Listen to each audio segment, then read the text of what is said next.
Man, this guy's really intense. I mean, it makes you wonder what kind of crazy past this guy had. How's about a big hug for your old pal Merle? Welcome back, Merle.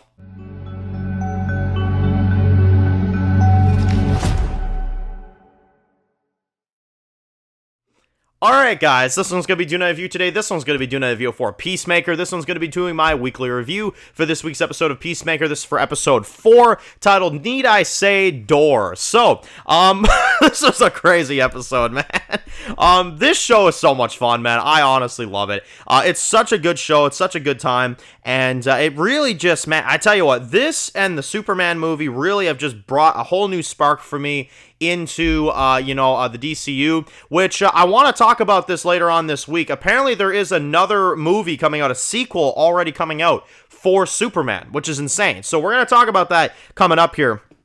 But of course, I want to review this episode of Peacemaker first. Wanted to get that one done. But yeah, this episode was awesome. The opening scene already got me right into it. I remember when they showed, obviously Chris and his brother and his father out there hunting. And you actually see, the dad kind of abusing Chris and abusing these boys. And he's like, yeah, don't tell me what I'm supposed to do, Felt like a John Locke moment from Lost. It was like, don't tell me what I can or can't do, And he freaking smacks him, you know what I mean? So, I must say, it was a really insane opening scene, and it was a really cool piece of lore to kind of show them, hunting like that, showing him abusing them.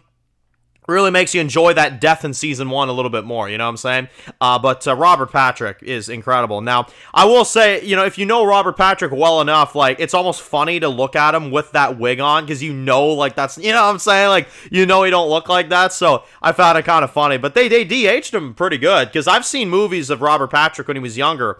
They de-aged him pretty good, I'm not gonna lie. They did. They did a pretty damn good job, because I think the guy's like in his 70s now. So, yeah, no, pretty impressive.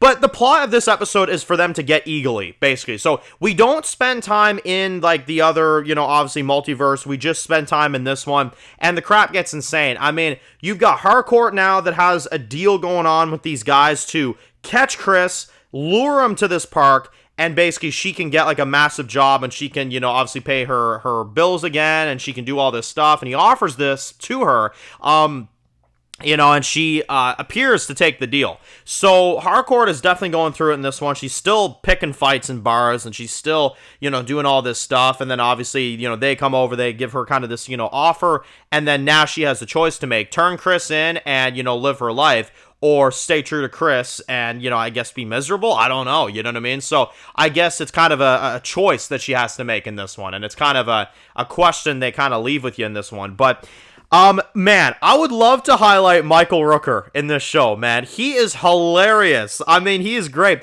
You got, like, John that, like, knocks him out in this one when he's just about to get Eagly, because they're, in there attacking and stuff. And they're coming after Chris, and he sees Eagly from a distance. He's about to get Eagly, and then he freaking knocks him the hell out. And then Michael Rooker's character kind of wakes up 2 seconds later, and he's just like, what the hell happened? And he's like, oh, son, that means only one thing. That means there's 2 of them. I'm like, what the hell? So, yeah, no, the guy's crazy, man. He really is a crazy bird, man. You know what I'm saying? So I love it. That was awesome. Really hilarious stuff there. You got him kind of stalling as they're about to open the door, you know what I mean? Just to kind of spare, Chris a little bit more time, just a few more minutes, you know what I'm saying? And luckily he waits long enough, and then the door locks, you know what I mean? And then they're suspicious of it. So it's like, what the hell's happening now? You know what I'm saying? And yeah, really crazy. Really enjoyed that. Really enjoyed the action. The action was really, really good. We got right into it this episode. Yeah, I mean, in terms of kind of just what we're doing with this show so far, it's been really interesting because they give you a good amount of comedy, but it's such intense sequences that you're on the edge of your seat. Like, you are absolutely on the edge of your seat. So I'm fascinated with the way this is all going. It's a really enjoyable show so far. This season, I think, has really picked up a really interesting storyline with this multiverse idea. I don't usually like multiverse storylines. I'm going to be honest, y'all. I usually don't. But with this show, they've done it in such a creative way, because I like that they show that, in this, regular world, obviously, you've got, Chris and stuff and Harcourt, and they're kind of split right now.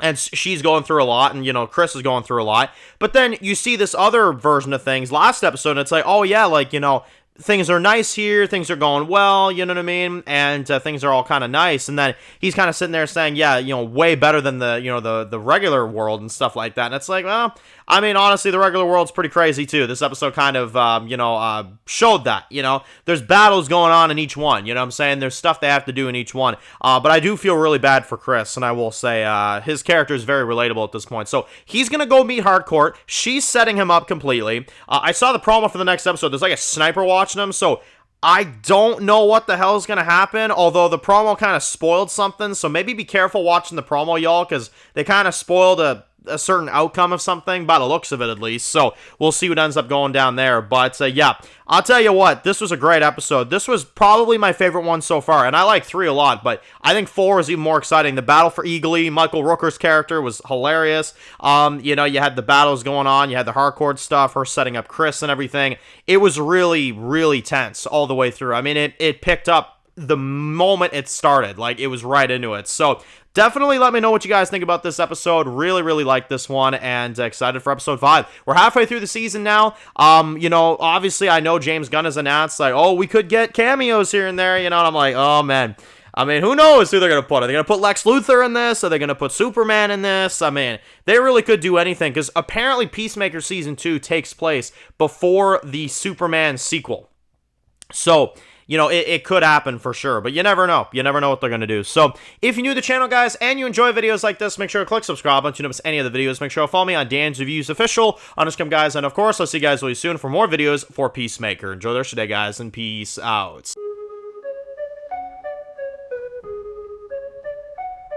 Born in the dark alleys, city of concrete. Dan's reviews blowing up, never taste defeat. Walking Dead dissected every plot twist beat. World gone mad, TV junkies hit a treat. Typing up scripts, marathon through the night. His opinions hit harder than a street fight scene. Every episode, brain sharper than a knife. He's the beacon of critique, shedding TV light.